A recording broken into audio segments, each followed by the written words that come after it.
Can't dribble himself free. He's going to have to take a long one. Klein, step back, three for the tie. Oh! He's done it again! They get it to him. More in space. A burst of speed.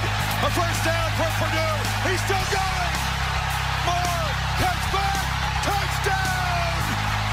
All like that. Floating off the bounce and gets to the rim for the hammer.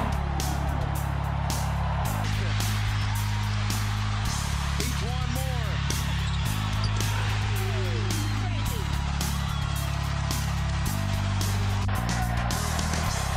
Second down and 10. Offensive line continues to do a great job. Wide open. Got it. Touchdown Purdue. Seth Morales. Holy Toledo.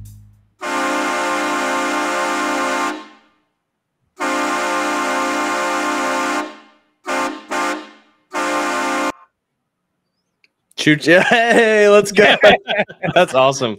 Oh man, I love the like the news feed thing that we've got going on the bottom here with our Twitter. That's really cool. But welcome back everybody to the Boiler Express podcast. I'm Damon, or the Ultimate Boiler. You've got myself, right, Damon, the Ultimate Boiler. You've got Frank, the Stat Tank. You've got Chris, or 50 Ghost, and Big Ten Russ.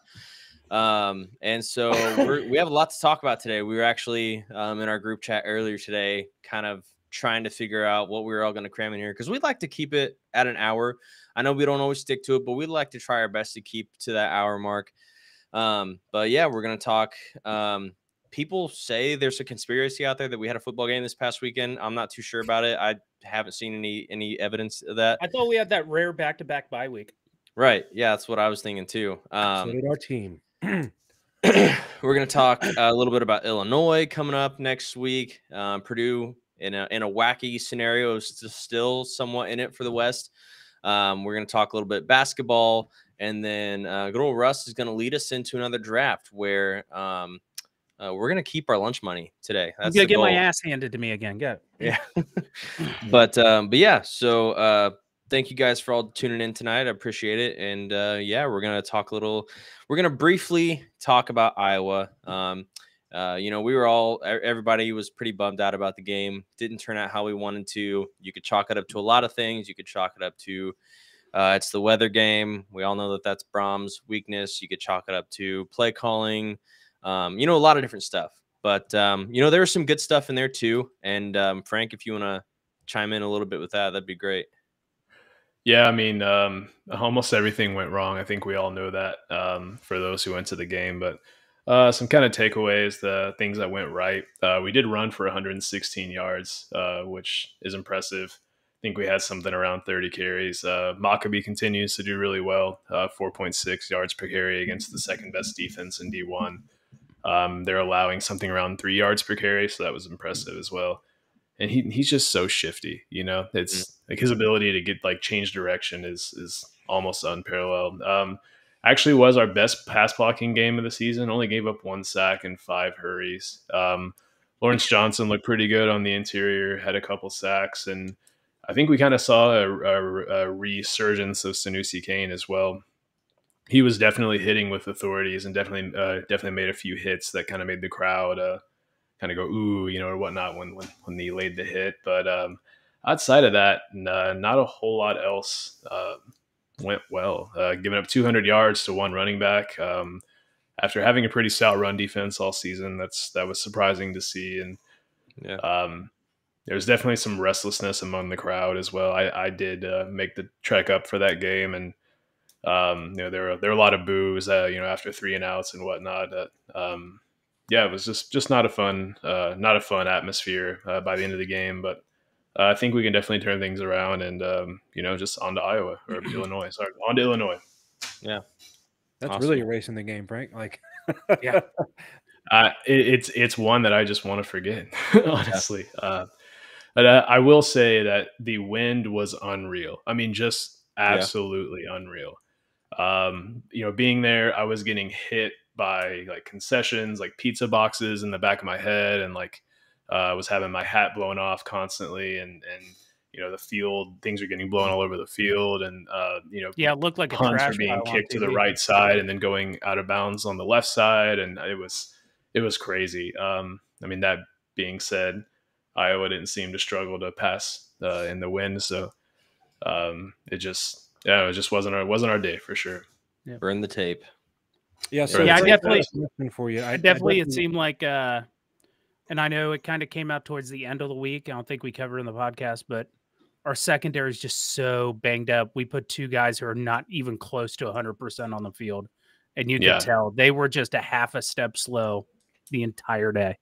Mm-hmm. Yeah. Corey Trice was kind of limping when he was coming off the field. I know he's not 100%, which if there's a team we're going to play to have him not be 100%, it would have been Iowa. I mean, Charlie Jones looked okay. And again, having gone to 2 games in a row now with both Wisconsin and Iowa, I felt like some throws were kind of forced to Charlie Jones there. There was a few times where we had Payne wide open across the middle, and we tried to force, sometimes successfully, sometimes unsuccessfully, forced a throw into Charlie Jones. And I know Brom said that it probably means more to the fans than it does than the players themselves when they play against their former team. But judging by the Iowa players' reactions, I definitely think that game meant a lot to them. With Charlie, and also meant a lot to him the way he came to play. So it was unfortunate for him. We couldn't get the win, but like we say, on to Illinois. Yeah. Yep. And so looking at Illinois, another stout defense, another top 10 defense, and we've got to go back to the drawing board. Just as a team, just got to figure some stuff out, got to get people healthy, got to figure out what's going to work. So yeah, how are you guys feeling about Illinois coming up? And I've said this all year, I just don't trust Illinois to be as good as their record says they are. I know what the analytics say, and I know all of that, but we saw, last week against Michigan State, who's got a bunch of 5-star dudes and are totally capable and are actually probably a huge disappointment, at least out of the East. But that being said, I just think that if we can play the offense where we're supposed to, we're kind of going to give Illinois a surprise that they haven't seen, but we've got to play the offense we're supposed to. All right. Well, what's interesting about them defensively is they make a living on forcing turnovers. So they're turning their opponents over on average to 2.4 turnovers per game. So I think if we can take care of the ball, which was my key to winning last week, and that didn't go well. I think if we can take care of the ball, we have a decent chance. But they also are turnover prone themselves. They've had a ton of fumbles, so they're averaging actually 1.5 turnovers per game offensively. Tommy DeVito is not throwing a whole lot of interceptions, only 2 on the season, but he actually has had 3 fumbles. But with Chase Brown, you don't have to throw it a lot. Yeah, the receiving core is definitely prone to fumbles, and I think in the running game they're kind of a one-trick pony. With Chase Brown, he's really getting all the carries. I think he has something crazy, like 258 rushes, and their second leading rusher after him has 43. Yeah. So he's kind of getting the Le'Veon Bell treatment. That's the Steelers fan in me coming out, but he's kind of a do-it-all guy. Yeah. So can he sustain that? Can he play? Can he get 35 carries a game like he has been? He's gotten as many as 43. Be curious to see against our supposedly good run defense. I would say a month ago, I'd be cool with stacking the box and letting our DBs go one-on-one, but I'm really nervous about that after the last 3 weeks. Mm-hmm. Yeah, they have a guy, Isaiah Williams, as a receiver. He kind of reminds me of Rondale Moore. He's not as fast, but he's 5'10", 180, runs a 4.7 40, so he's quick, but not extremely quick. He has 498 yards on the season, 454 after the catch. So he's a guy they're throwing too short, and he's just taken off. He concerns me because I just don't know who can cover him. He's mostly a slot guy as well. So I expect that to be a coverage by committee, maybe Reese Taylor, Jamari Brown, being that Corey Trice really isn't playing in the slot much. But that and probably like a safety coverage over the top, bracket him to whatever side of the field he's on. I think if we can successfully stop the run, hold them to, let's say, 90 yards rushing, kind of make their offense one dimensional, and we can contain this guy, I think we have a chance. I think if we can disguise some coverages, maybe force an interception or two, really, really play to knock balls loose, since these guys tend to dip the ball in motor oil before they play, it seems. I think that's going to be our key to winning, is to steal some possessions. But defensively, they're good. They're not great. They're not forcing a whole lot of QB pressure. And, you give Aiden time, we all know what's going to happen there. But I think given all that, it's hard for me to predict a win right now. I'm really dejected in terms of how I'm feeling about this team. But yeah, it's hard. Sorry, go ahead. No, you're good. I'll say I'm gonna go 13-10 good guys on this one.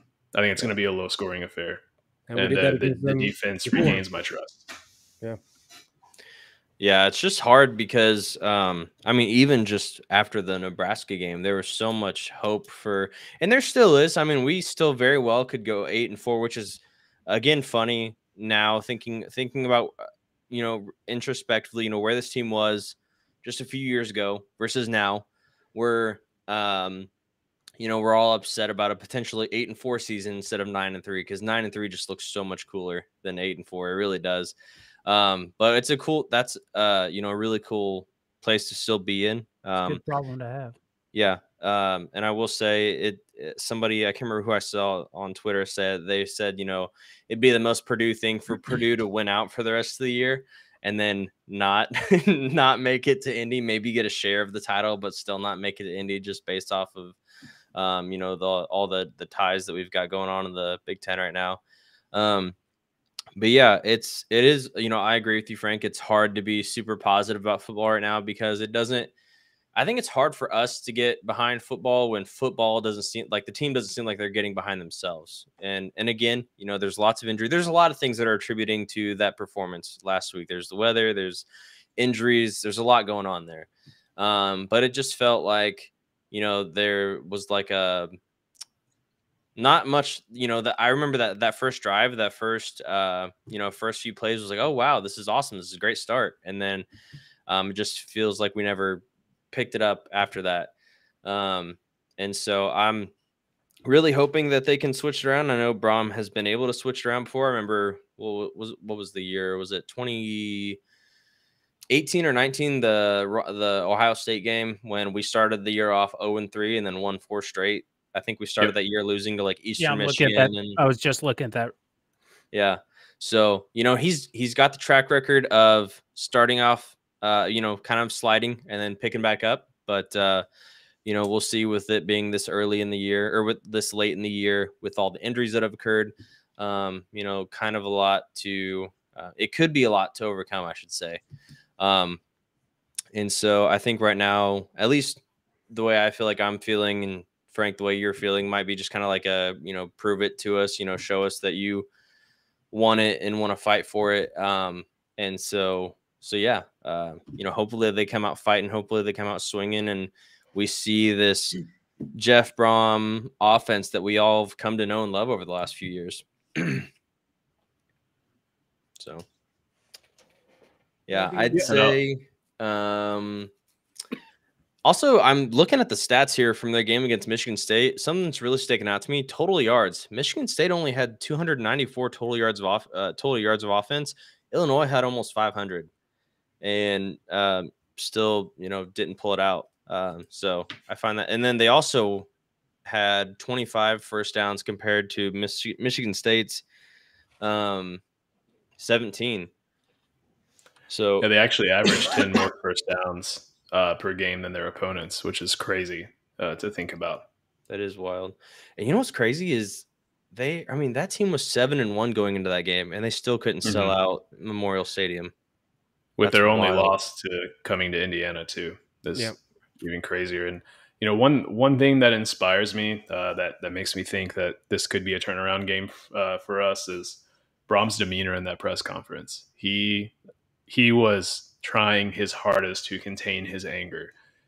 He's normally a pretty reserved, pretty even-keeled guy, but you could tell he had just chewed a whole team out in the locker room before that.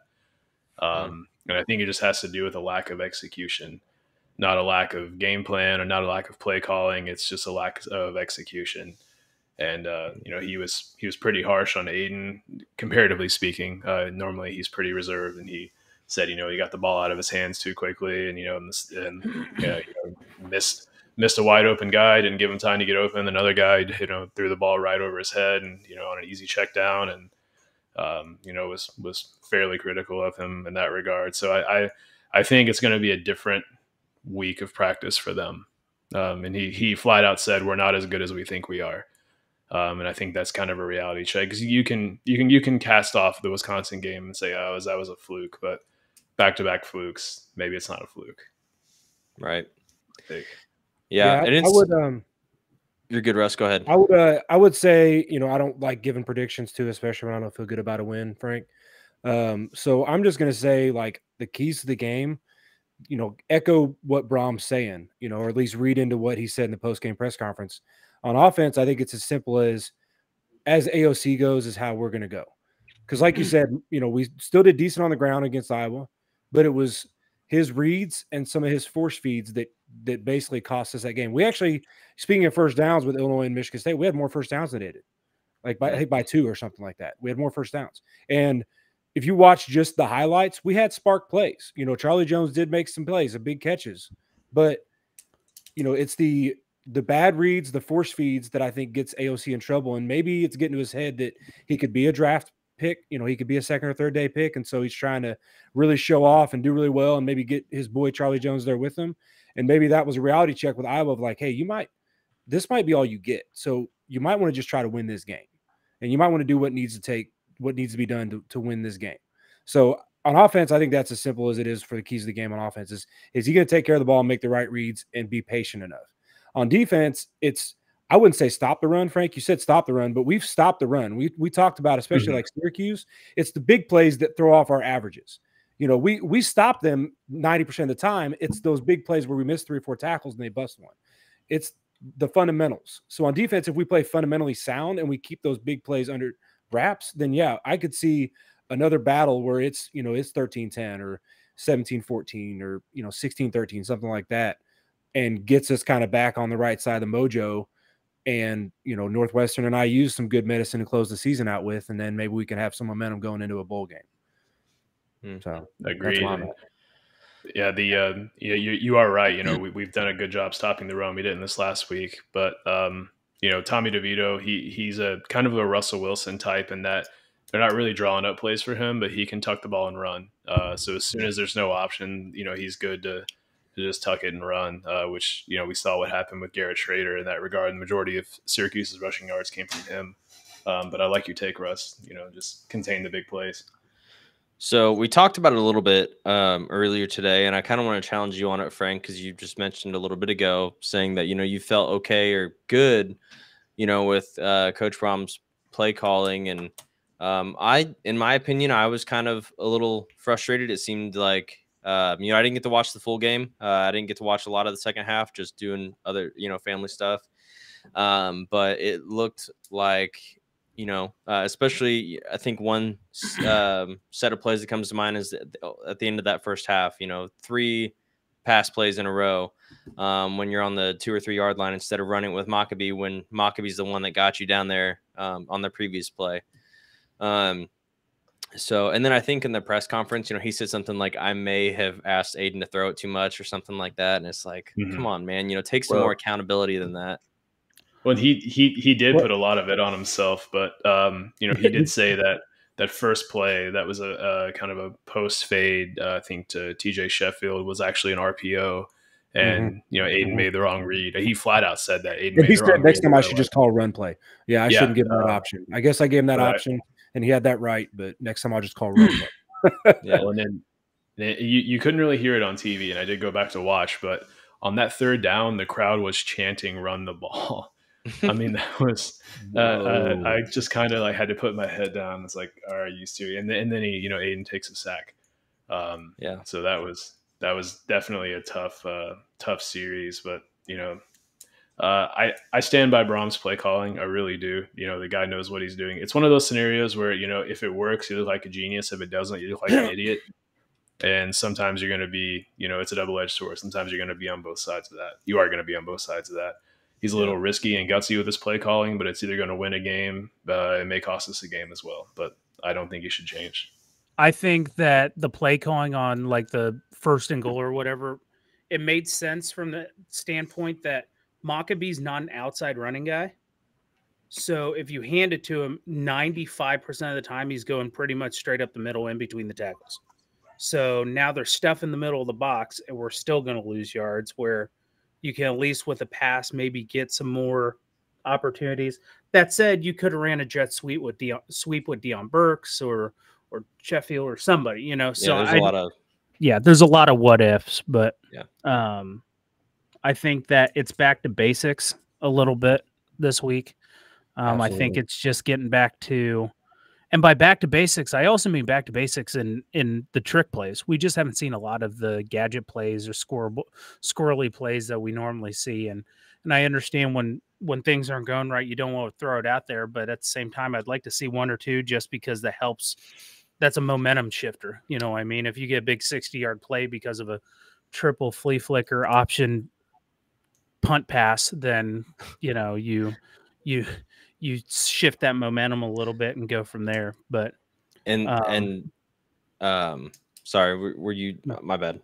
No, I was just gonna say about with what Brom was saying about he may have asked Aiden to throw too much.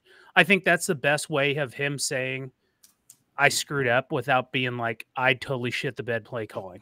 Like he can't say that because then he loses his players in the locker room. I think that he made that point without going out there and just completely losing the confidence of everybody in the organization. Yeah, and man, that's the one thing that, in regards to his play calling, like, sure, Aiden O'Connell's a great quarterback. Love him passing the ball, but pass it to somebody else than Charlie freaking Jones. You got Payne Durham on the field. You've got TJ Sheffield. You've got is Mershawn Rice? Is he injured or is he still in the rotation out there? You know, Deion Burks. He didn't play much, but we had a couple throws to Yassine, which I like to see as well. Yeah, Yassine. I mean, we've got a lot of really good wide receiver talent in that room. Like spread the ball around a little bit. I think the idea there, and just knowing what I know about quarterbacks and what I've read and just watching football forever, I think a lot of that is Aiden knows he's in a funk and he has the best connection with anybody else on that football team with Charlie Jones. Good point. That's a really good that's point. a security blanket. He knows he can get back into a rhythm, and then they're teaming up on him, which makes it, it's just kind of, it's a double-edged sword because you want the kid to get back into a rhythm with the guy he knows best than anybody else. But when they're triple teaming him, it sucks. Yeah, I agree about 95% of that because going into the season, we saw Durham as a security blanket, and hearing Frank describe being at the game, seeing Durham sprint wide open across the middle of the field, and he's the one he's missing, that one hurts me a little bit. But Durham still, even comparatively, we've talked about him, I don't know, after this week or maybe even Wisconsin, but halfway through the season, he was still leading tight ends in the country in some stats. Mm-hmm. So it's not like he has a below average. It just looks so dwarfed compared to Charlie Jones. Right. So, yeah, it's I think Durham is getting a little bit of his, but, yeah, everybody else has got to get involved. Sure. Yeah, I was shocked whenever somebody shared that stat in our group chat because it definitely doesn't feel like he's touching the ball nearly that much. And I will say, and Brom made a point of it, I think, at the postgame presser or on Monday, guys just aren't breaking off coverage. Also, that's the other thing, like Mershawn, Deion Burks, stuff like that, like just aren't getting off coverage. So, I think AOC understands that, guy can be draped all over him and he'll still catch the ball compared to not having that trust in some of the other guys. But is that the result of a wide receiver going, hey, I'm not going to bust my rear end getting open every single play of the game to get one target? If you're just going to throw it, then turn your gear in. If you're not going to bust your play on every time, then turn it into somebody else who will. Yeah, true. Yeah, those are all valid Lots points. Of good points. And, yeah, and I just felt like, Riley Moss, who could probably contend for the best corner in the Big Ten, along with Joey Porter Jr. It seemed like we just kept throwing to the guy he was covering, which is mostly Charlie, which I thought was odd. We went to him in the end zone with that TJ Sheffield attempt, and now we did get him on the pass interference when he got a handful of jersey, but that was an intentional, PI. But Maybe not throwing to the team's best coverage guy over and over again. Didn't really work against Penn State and didn't work against Iowa. Like, I understand the concept coming from like a Peyton Manning team watching that all the time and like dinging on the best guy on the team, because that's really a morale killer when your best cornerback's getting his tail kicked in the entire game. That said, once it's not working, we have to stop. Yeah, agreed. Yeah, because I almost worry about losing. Like you said, Aiden's trying to get his confidence back, trying to get in the rhythm of things. So he's really throwing to the guy he's connected with a lot. I just hope that in some odd way isn't diminishing the connection he's got with his other wide receivers, the other team. We want everybody to be all in on the team, because in Purdue, I think that's how it has to work. Everybody has to be all in for it to work and for it to be successful. So I just hope that there's not any like what's the right word here? We're not burning any bridges or anything with anybody else on the team. You know what I mean? I just hope that it's but anyway, I feel like we've talked about football enough. We need to spice it up. We need to we've got exciting stuff. There's college basketball happening right now on our TVs, which is really fun to see again. It feels good to watch some college basketball. Can't wait to see some crazy upsets as the college basketball season gets underway. I think we've already seen some, not upsets yet, but just some teams contending with big opponents so far, starting tonight, which is just fun. It's exciting. It's college basketball, so it's good to have that back again. But yeah, in particular, who's got their game coming up tomorrow night. A lot of fresh faces on this team, a lot of freshmen, potentially a couple starters that are freshmen as well. But we also have a transfer that maybe a lot of people don't know about. And Frank diligently some digging on DJJ or David Jenkins Jr. Yeah. And the commentary the other night referred to him as Derek Jenkins Jr. Multiple times. And they also said he transferred from Iowa when he transferred from Big 10 Utah. plus. So BTN minus. Good job. Yeah. BTN minus. I like that. Hashtag BTN minus. Trend it, guys. Come on. Yeah. He's so Pete. He's a pretty dynamic player, and obviously when guys, come from a low major program, he started it. It was a South Dakota State. It's hard to get information on these guys. But just a few quick things about him. 1,857 career points, which is impressive. 323 3-pointers made. His sophomore season, he actually was 9th in D1 in 3-point percentage. What's interesting is that when you look at his contested 3-pointer percentage, it's been pretty good, 40% or higher in his first 2 seasons. So he's definitely a guy that can hit the three. Definitely a guy who can hit contested threes. And if you check him out on YouTube, you can actually see a video of him hitting a half-court buzzer beater to win a game at South Dakota State. Nice. I think one kind of interesting thing about him is that last season he sort of had a drop-off in minutes. Twice throughout the season, his minutes got limited, and there was really no kind of explanation why. People kind of speculated an injury. Utah fans did, but it was never confirmed. But he was never eliminated from play, but he saw his minutes drop from 25 down to 3 for a couple of games, then back up for a couple of games, and then down again. So he kind of had a mystery season, from that standpoint. But above average defender, he played point guard out of necessity his first 2 seasons, and then kind of transitioned to a 2. He's more of a natural 2 in terms of his ability. He's not really an assist guy. Career assist percentage is less than 10, so not a guy who's gonna get you a whole lot of dimes, but low turnover percentage as well, only 11%, 0.78 assist to turnover ratio. So definitely a guy who's looking to score, but definitely has the ability to play the point guard for us. I think he's going to be a great player in a Purdue uniform for sure. Looked really good the other night against Truman State, as did a lot of players. Knocked down a couple open threes. Was actually 3 for 4 from 3. In that game. 2 of those I think came in transition too, which is pretty impressive. But honestly, I'm excited about this team. I was really impressed with what we saw from Trey Kaufman-Rent as well. Definitely really a Swiss Army knife, 6 for 7 from the floor. Just can kind of do everything type of guy. But yeah, I'm really excited to see what this team does tomorrow night. Sounds like a WWE tag team. TKR and DJJ in the house. That's right. Yeah, like the what was it? Road Dogg and Billy Gunn, Badass Billy Gunn. When they do that whole intro. Yeah. It's been a while since I've seen that one, but yeah, I remember that. Yeah. And one thing when boys and girls. One thing when I look at the stat sheet from our exhibition game is Caleb first had 11 points, which is great and what I love to see. But I feel like he didn't have a great game, and maybe I'm just focusing on the shots that didn't go down. But to see him with 11 points on nine shots is good. His defense, he was kind of a step behind. Several times he got caught, switching incorrectly and not kind of not looking in the right spot, and guys kind of blew right by him. But I think we're going to see that improve. Saw that a little bit from Brandon Newman. I was a little concerned there, but he made up for it offensively, definitely. It also helps that we were running plays for him as soon as he came into the game. We ran a stagger that got him an open three, which he actually turned into a curl for more of a two. But it's good to see him get going early.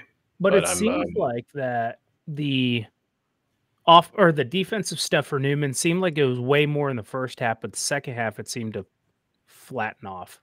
And like that, I agree with completely. Yeah. And gosh, I love Matt Painter because he sits down in the press conference and the first thing he talks about was how he doesn't like the team's defense. You can say, yeah, we scored 102 points. Team looked great. We had all this offensive accolades. And the first thing he starts talking about was, no, we were exploited defensively. And I think in the first half, they definitely hit some circus shots that went in. Yeah. But to some extent, he's right. But I think he's being a little more harsh than he should be. But which is crazy because they only shot like 36% for the game. And it was kind of, so you guys talked about Newman, you talked about Firsch as well, and I watched a little bit of that game too on a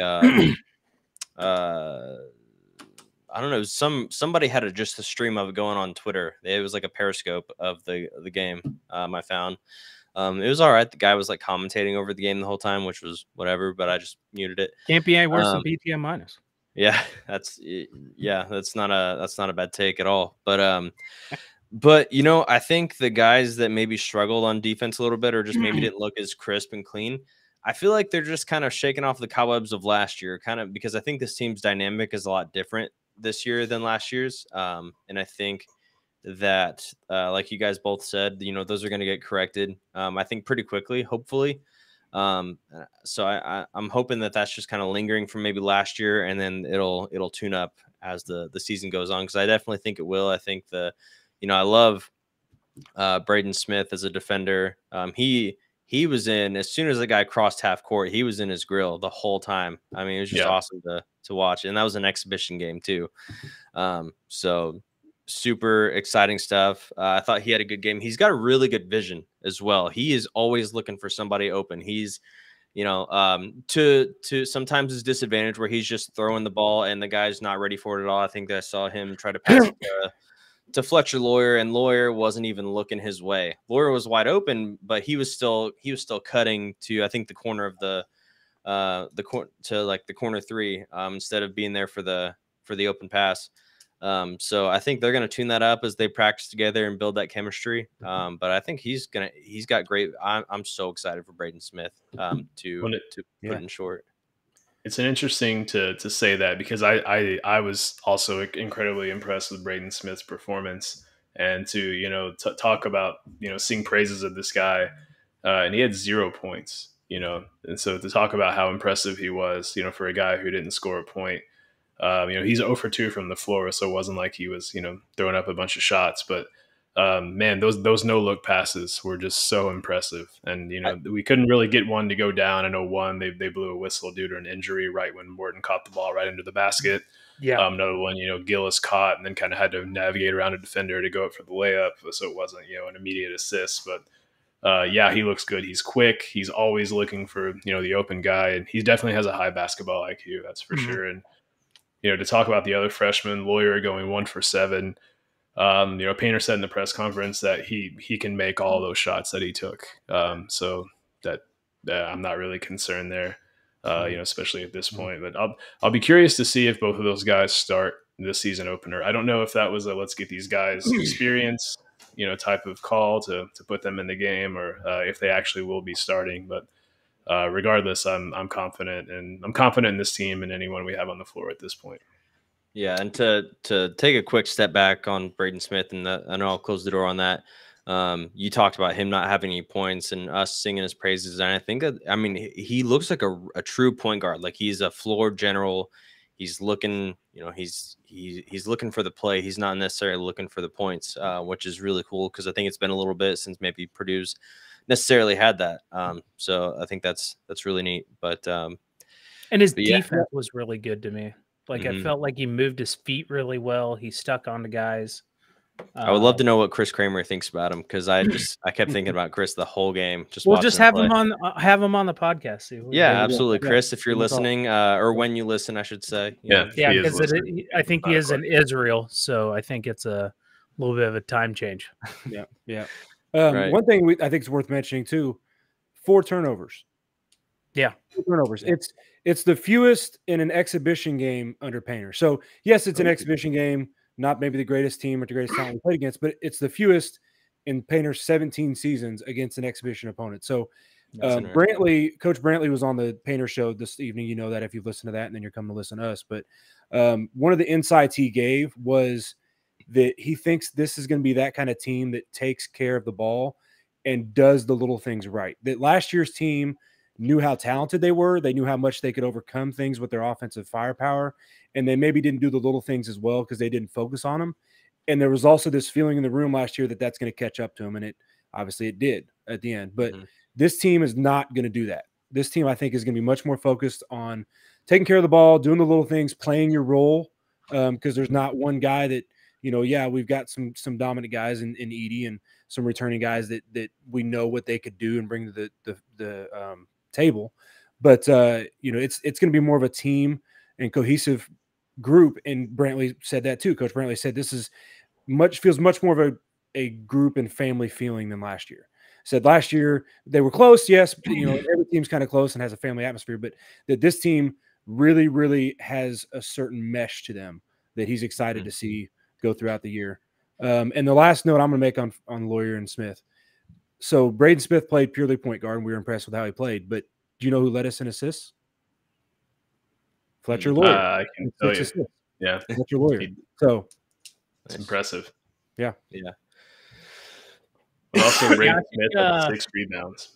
I think this team reminds me a lot of that team that ran off 19 straight. That team assisted the ball a lot.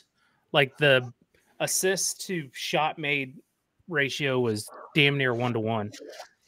It was just do what? 28 to 40, 28 assists on 40 made. Yeah, I'm not saying. Yeah, I meant from that 19 win. Oh yeah, 19 straight win or whatever it was team.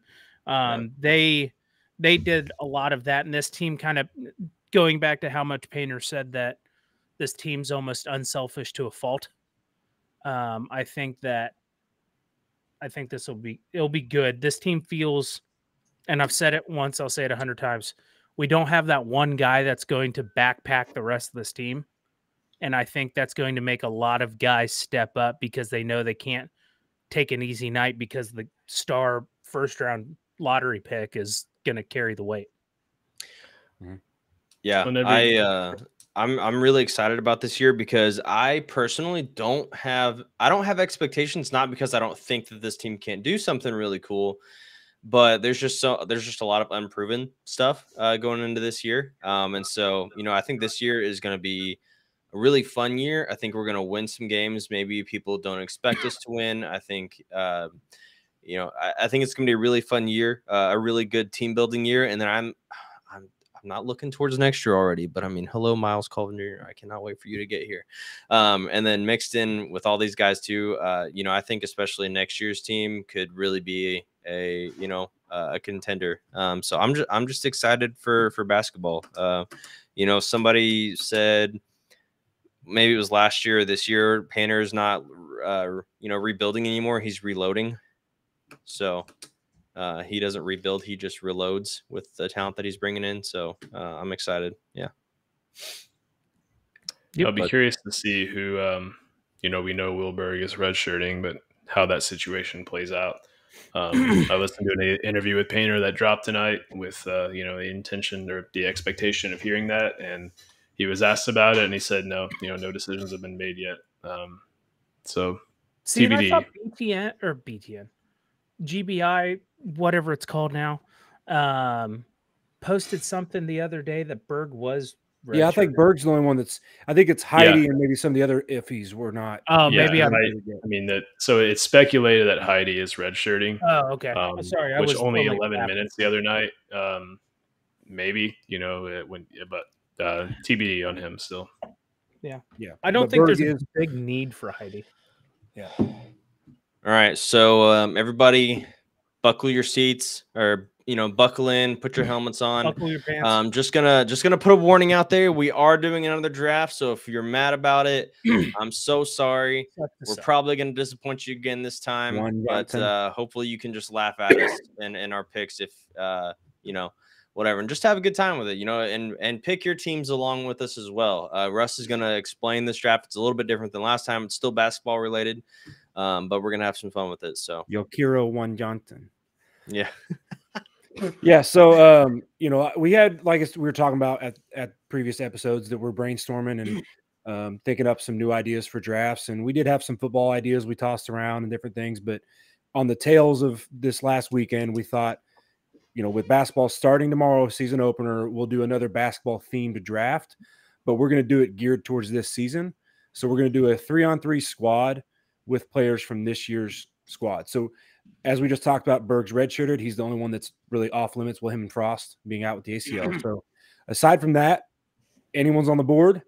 I've got the first pick. I didn't do that on purpose. Damon did it, so don't pick on me. I didn't make it that way. So if I steal lunch money again, it's not my fault, y'all. Not my fault. So I'm just gonna, I guess, talk through kind of my thought process for the draft. And my first pick is, this team has got strengths. Obviously, our front court is the strength and the known going into this year. And we've got 4 really good guys that give us probably the best 4-man front court group in the country. And so I'm sitting there thinking, okay, well, we're probably each going to get one of them. But in the off chance one of y'all takes 2 and I get left with, 3 little guys, I'm in big trouble. So I've got to go big guy. That's my first thought was like, I've got to get a big guy. I've got to get an anchor. And as much as you want to think about this as, okay, 3-on-3 is a different game than 5-on-5. So you want a guy that's mobile. You want a guy that does everything, that can hit threes, that can get outside. I was really, really ready to just say, okay, the first, the 1-on-1. But the more I thought about, if one of you guys gets a guard and pairs him up with Zach Edey, then you're going to be unstoppable, because you're going to have a guy that, if Zach Edey's pulling a guy off somebody in a 5-on-5 situation, that's 3 other defenders on 4 other guys. If he pulls off a defender in a 3-on-3 game, that means you got 2 guys that you can just split the court with. Is always going to be open. So give me Zach Edey. He's going to be my anchor, my first guy. He's going to control the inside. Yeah, whoever I end up with is going to have to help him on the perimeter, sure. But even Coach Brantley was talking about, he's working on his footwork. He's working on being more agile. And he's obviously still the starter for a reason. So, it's not enough of a liability for him to be on the bench. So give me Zach Edey. All right. There's really no way you cannot take Zach Edey with the number 1 overall pick. Right. Yeah. Right. I'm thinking of because I'll play NBA 2K sometimes with some buddies and do 3-on-3, and I have a 7. I don't know whatever the max height is on that game. I think it's 7'3", and my max wingspan, and I just pull in all the rebounds and so yeah. He's gonna be the next tallest person to Zach is who is it? Is it Caleb first? Yeah. That's available. Yeah. So 6'10" versus 7'4" already. So there's a good mismatch right there. Mm-hmm. So the draft order is, as you guys saw, Russ is number 1, Chris or 50 Ghost is number 2. I'm number 3, and then Frank is rounding us out at 4th, and then it's snake draft. So then Frank will get 2 picks in a row. So Chris, you are on the clock. I think Don't do it. I think I'm going to take Caleb first for the obvious reason, just because I think that he is the closest one that can body down low, especially given the fact that he's already doing it in practice all the time anyway, so he kind of knows.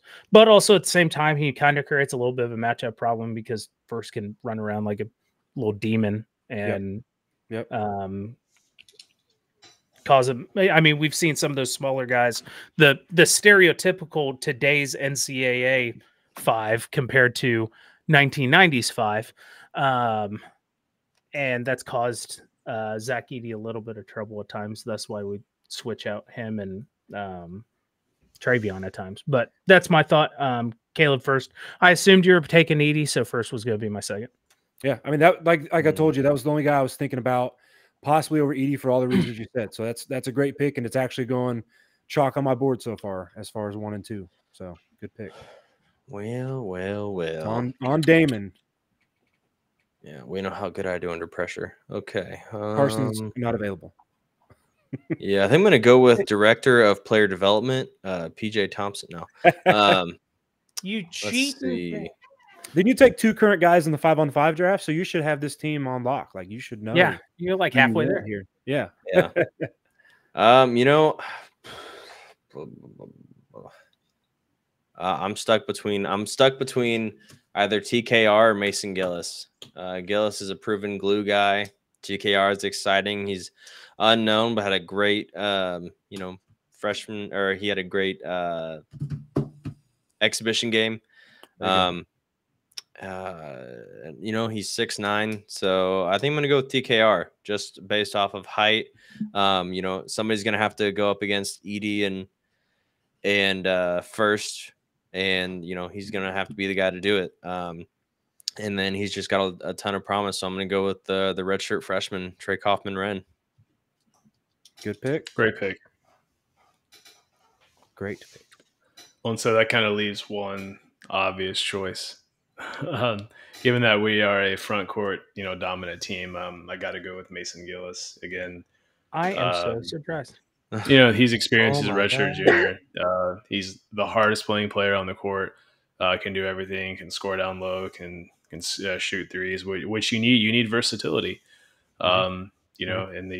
In the 3-on-3. So you kind of need 3 guys who are interchangeable. I personally wouldn't pick, a big, 7'4" guy in a 3-on-3, but so yeah, gonna have to go with Mason Gillis. I think you just said he's the clear 1-on-1. I was actually, I was actually tossed up between Mason and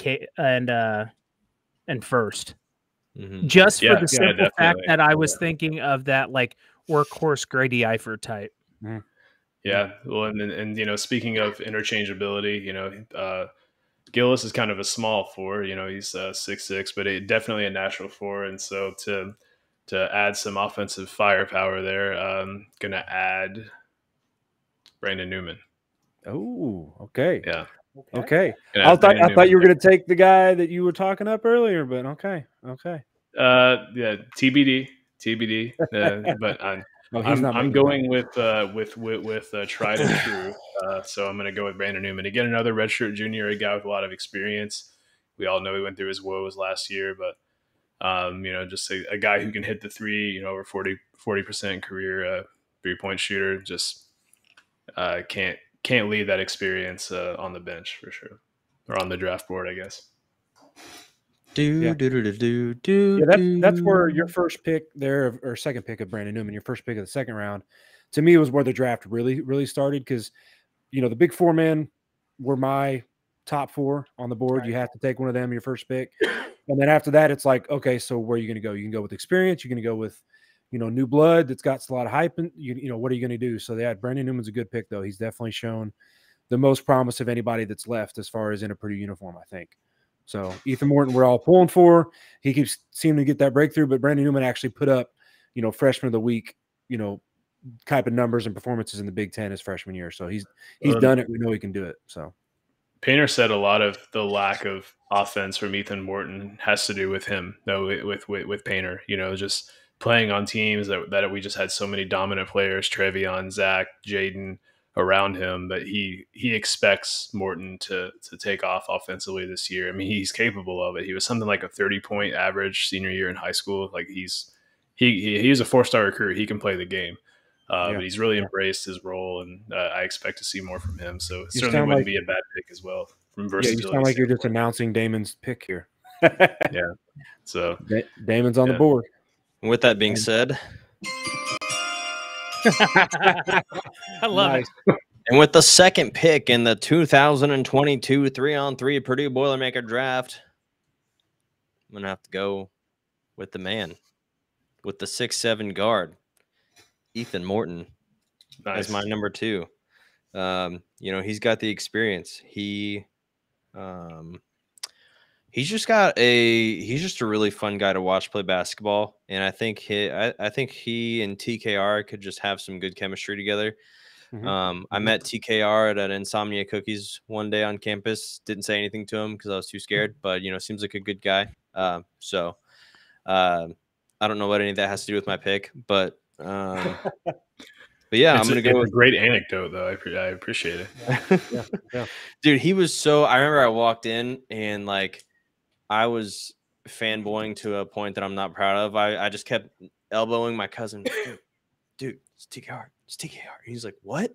It's TKR. He's like, oh shit. But yeah, I'm gonna go with Ethan.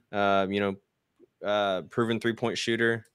Maybe not proven's not a strong word, but good 3-point shooter. I think he can drive the ball as well at times. So yeah, I'm gonna go with Ethan. He made Ethan some big dunks last year, like a couple of hype, bring the Mackey roof down dunks last year. So yeah.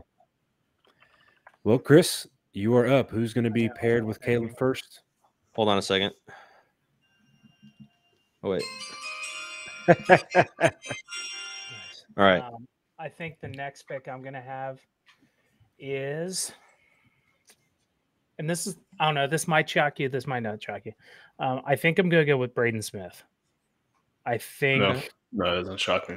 I want someone, well, he's young. He's proven in high school that he can shoot.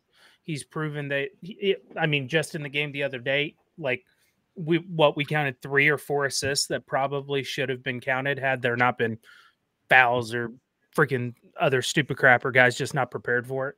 I think once he gets into that gel of everything, I think he's going to be decent. So I'm going to take him. Yeah. So you guys obviously learned from your last experience and did your homework, because that literally was my front 7 or my top 7, those first 7 picks. So, nope, I literally have just been winging it. Well, hey, you all did. Hey, you did better. You did better. I'm proud of y'all. Yeah, I was really hoping Braden Smith, when it got this far, was going to drop to me. Yeah, he's obviously got a lot of hype to him. Painter's talking about him being the guy that's going to come out and everybody's going to go, why wasn't it a top 75 player? Why was he not ranked higher? Mm-hmm. He's already been hyped up as our only true point guard this year, and he's one of 2 freshmen that started an exhibition game. The last time Painter started 2 or more freshmen in an exhibition game was? Anybody? No. Was it Baby Boilers? It was the Baby Boilers when he started Etwan, Robbie, and JJ. So yeah, there's a lot of hype coming in this year on Braden Smith. So. Can I have a small alert before we continue? Uh-oh. Is a Richard announcement? Purdue's ACC Big Ten opponent, Florida State, dropped its season opener against Stetson. All right. Oh, wow. 83-74. That 31st ranked strength schedule got a little easier, I guess. Huh? Yeah, right. Well, I think it's worth noting TCU, 14th ranked TCU, won by 1 point against Arkansas Pine Bluff, who an IU fan was telling me on Twitter the other day that we lost to in the tournament. So wasn't going to correct him and say it was Little Rock, but they said that over and over again. Yeah, but like Painter said, there's not a whole lot of stock you can put in the top 25. At the beginning of the year, it's all about, later on. But that's still crazy though, especially hearing Stetson beat Florida State. That's wild. Yeah, I think that's a big deal. Just Yeah. in general, because there's always one or two that just come out and you're like, what? Mm-hmm. Anyway, go ahead. Sorry. No, you're good. You're good. So I was very hyped when I saw that I had the first pick in this draft because I've got a kind of a top 9, and I think it's a pretty clear top 9 in my opinion of who could be in the rotation and who could play some significant minutes for us this year. And so knowing that I had the first pick, I knew I was going to get 3 of those guys. Now the last 2 kind of get left for me, but I'm still very, very happy to pair these 2 with my big man, Zach Edey. So the first guy who I thought that Frank was going to surprise us with his second pick because of the stats that he looked up and the background that he did on him. But I'm going to take the transfer senior out of Tacoma, Washington, via Utah and about 5 other schools, David Jenkins Jr.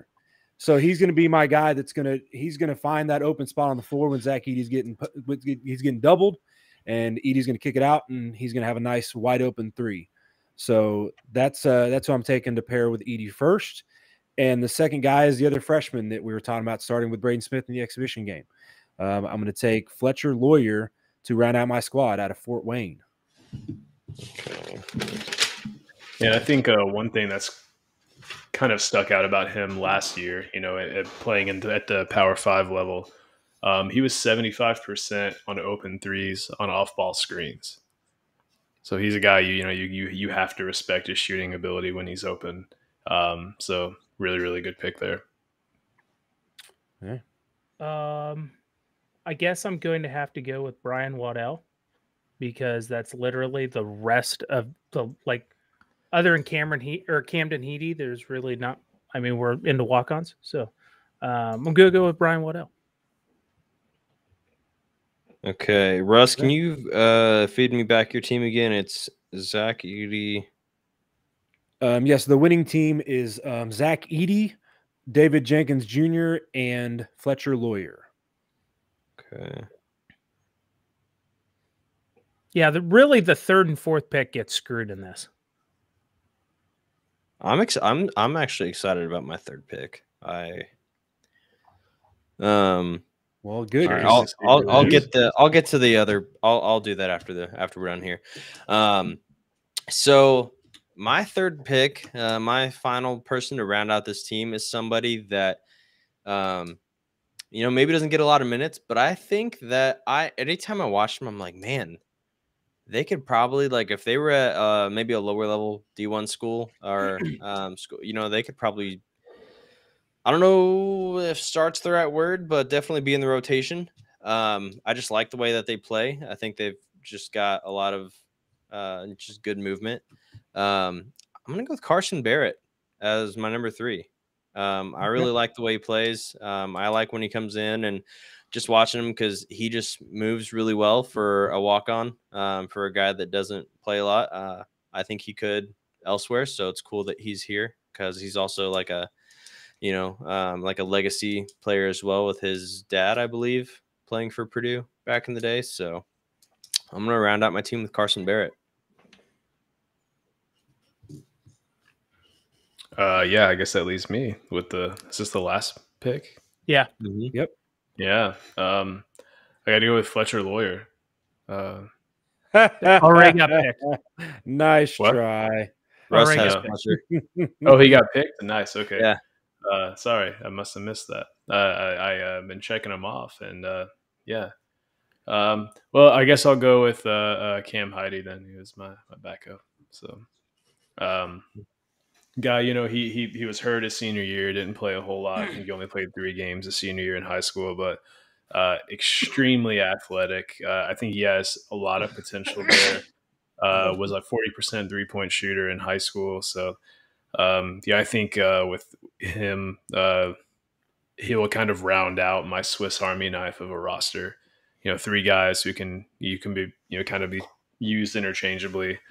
So I think he'll fit in pretty nice. And, Fletcher Lawyer also would have fit in there pretty nice. But, yeah, going to have to go with Cam Heidi. One thing I forget about Lawyer, too, is he won the national 3-point shooting contest in high school. Yep. Trivia But- time. Who was the last player we had who won the national 3-point shooting contest? Ryan Klein. Beat you. Yeah. So, yeah, I clearly have the best team from a 3-on-3 standpoint. You know, everybody's really interchangeable, can kind of do everything on the court. So, I think it's a clear victory here. Talking best as far as like the three of y'all, like who's going to play my team in the championship. I get it. Okay. Respect. I mean, I think the name of the game is don't let Edie get the ball. You know, when you're playing you, and so you just got to have three, you know, swarming guys and to you know, stop him from getting the ball. Yeah, I think you know, in this scenario, Edie's going to have to channel his inner Trevion Williams and be ready to kick that ball as soon as somebody jumps on him with the double. I'm just going to plan for him to bring the ball below his waist. Yeah, something that popped in my mind earlier with thinking about Trevion Williams is, you know, one of our big problems last year was Painter always said we tried to be too cute at times. Yeah, this is a team I don't think we're going to see that with. You know, nothing against Trevion, but he sometimes tried to make passes a little harder than they needed to be, or a little fancier than they needed to be, and he was working on draft stock on some of those passes. Yeah, and you know, sometimes you'd make a pass and you'd say, "How did he do that?" And sometimes, you know, you'd make a pass and you'd say, "What are you doing?" So, but you know, last year's team was so talented they could get away with some mistakes. And from what Brantley described, it sounds like they understand that maybe they're not as talented. Not that they're not talented, but they're not an elite, you know, level team like we had last year, and so they can't afford to make those mistakes. So interesting. The last note I'm going to make on the things that Coach Brantley was saying tonight is he brought up a good point. That's you know, they were preparing quite uniquely for Wisconsin-Milwaukee tomorrow, and that was due in part to it's a new head coach, and I think they're returning like 2 players from last year's squad. Only 2. Yeah, their best player left. Yeah, so there's going to be a lot of matchups this year where you're going back, because what they were doing is looking at tape from Queens, because their coach came from Queens, and I can't remember his name off the top of my head, but people are going to go back and look at players' tape from their previous schools as they face them on their new team, especially early in the year. So these coaches have their work cut out for them to prepare for a game. I was also very impressed that Coach Brantley's talking about Coach Lutz being upstairs watching an internet feed on Wisconsin-Milwaukee tonight. And Painter repeatedly has said, all we're thinking about is Wisconsin-Milwaukee. That's all we're thinking about. We're not going to take any game lightly. That's how hard this coaching staff prepares. They could sit there and prepare for Oregon and for going out west and the matchups we could have out there, but they're not. They're saying, hey, we're going to put all our effort into watching tape from some guy in Queens, New York that just got a new coaching job at Wisconsin-Milwaukee, because you cannot stumble and have your resume take a hit like that first game of the year. Yeah. I mean, I'm sure they have a GA watching. Yeah. So actually in the future, ironically, I mean, yeah, great point. I mean, that's ironically, I was listening to like, what was it? It was like ESPNU radio or something like that. And they had somebody on, I think it was actually like LSU, some like an LSU assistant. And they do like, they were like, yeah, it was Bama all week, blah, blah, blah, you know, but like 3 weeks ago, there's like a guy who's like poking his head in, looking at like Alabama football games or, you know, stuff like that. So there's always some low-level guy who is trying to make a name that is sitting there watching every football game, taking every set of notes he can. So, but no, I think that's how it should be. And I think sometimes we got caught looking ahead last year, you know. I think that's very much, I think we got caught looking ahead in the tournament last year, and that's what got us dinged out. Yep. And Painter didn't offer a whole lot in terms of what we can expect from that team. You know, but they are close to 350 ranked in KenPom, and one thing he did say is that he does expect them to press, so that should be fun. Oh, that'll be a good time. We're really good against the press historically, so it'll be great. I mean, so we we are the one season, real quick though, before I start wrapping up, Russ, are you sure you didn't draft Braden Smith at some point? I thought you were. I took Braden Smith. No, Chris sniped me. He took him. Oh, wait, so the squads that I have. The squads I have are. You took Brandon Newman then. I did. Frank did, second round. Yep. So I've got myself with David Jenkins Jr., Fletcher Lawyer, and Zach Edey. Chris 50 Ghost has Braden Smith, Brian Waddell, and Caleb First. Damon, Ultimate Boiler, has Ethan Morton, Carson Barrett, and Trey Kaufman-Wren. And Frank, the Stat Tank, has Brandon Newman, Camden Heide, and Mason Gillis. The best team. Oh, I don't have mine on here. I'm like, where's my? I was like, why do I only have 3 teams? You gave up on them already. You didn't even put your team down. Wow. Well, so 3 teams will be in the pool, you all, when we post on Twitter. So don't be alarmed. Yeah. Yeah. Let's see. We've got TKR. Why am I, dude? My brain. I think it's just a question of whether I'm over or under 50% of the vote. I think that's really the question this time. It's not going to be a 70% domination like it was last time, but yeah. Man. All right. Well, we'll go ahead and wrap up here. We're at the just a little bit over that hour mark, and we've talked about everything we were wanting to talk about tonight. And I think we had some good discussion. I think we had some good discussion about football. We're talking about basketball. Obviously, we're all super excited for tomorrow. I think it's going to be I'm actually going to the game tomorrow, so I'm excited to drive up there tomorrow afternoon, head up there to go see some people I haven't seen in a while, go to the game. Hopefully just see some really cool stuff, see this team just gel and become, just build on that chemistry and just everybody have a great game tomorrow. So hopefully that's the way that it goes. So thank you guys so much for tuning in. Really quick before we sign off, though, just wanted to give a big shout out to our next week's guest. We're pretty excited about it. Frank in particular is probably pretty excited about it. We're having Joe Jackson on the podcast, formerly Purdue Basketball Analytics. Was that his Twitter handle? Yeah, someone, if you're not following, then you need to be. So really, really smart guy. Has great breakdowns of plays, great statistics. So big data and analytics guy. So we're excited to have him on here next week. Maybe kind of break down the Milwaukee and Austin P game, or maybe just Austin P, because I'm sure he has a ton of information on each game that he watches and everything, just from seeing the threads that he posts and everything, which is really cool. So Joe, if you're listening, we're super excited to have you on next week. Again, thank you everybody for tuning in. We love doing these. This is a lot of fun, and we hope to see you next week. And boiler up, hammer down, and beat Milwaukee. Boiler up.